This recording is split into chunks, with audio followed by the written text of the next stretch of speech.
जब तक कोई ब्राह्मण अपनी बेटी का संबंध मेरे बेटे के साथ न बनवाए तब तक आरक्षण जारी रहेगा। जब तक कि मेरे बेटे को कोई ब्राह्मण अपनी बेटी दान नहीं करते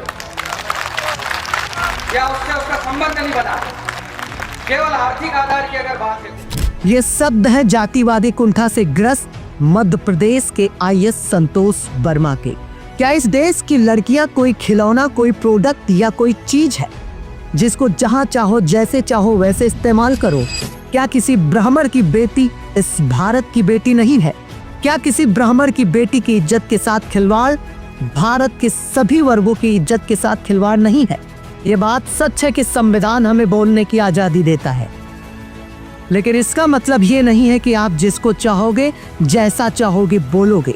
ऐसी कुत्सित मानसिकता को अगर यह समाज सह लेगा तो ऐसे लोग बार बार लड़कियों की गरिमा, संविधान और समाज तीनों को एक साथ रौंदेंगे।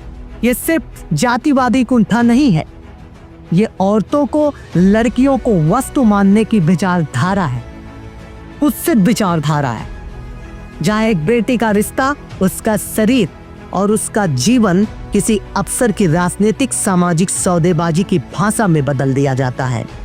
संतोष वर्मा मध्य प्रदेश के वरिष्ठ आईएएस अधिकारी, जिन्हें आरक्षण और सामाजिक न्याय पर ज्ञान देना था, लेकिन इन्होंने आरक्षण की बहस को ब्राह्मण की बेटी से संबंध बनाने जैसे घटिया उदाहरण तक गिरा दिया। आज ब्राह्मण समाज भले इस बात को बर्दाश्त करे या ना करे, लेकिन भारतीय संविधान का अनुयायी होने के नाते हमको और आपको ऐसे जहरीले विचारधारा को अवश्य उखाड़ कर फेंक देना चाहिए, जो आए दिन समाज में जहर फैलाते हैं। ये दुर्भाग्य इस देश का कि ऐसी घटिया मानसिकता के लोग भारत के उच्च पदों पर बैठे हुए हैं और आए दिन अपनी ओछी विचारधारा से भारत को खोखला कर रहे हैं और जातिवाद का जहर घोल रहे हैं।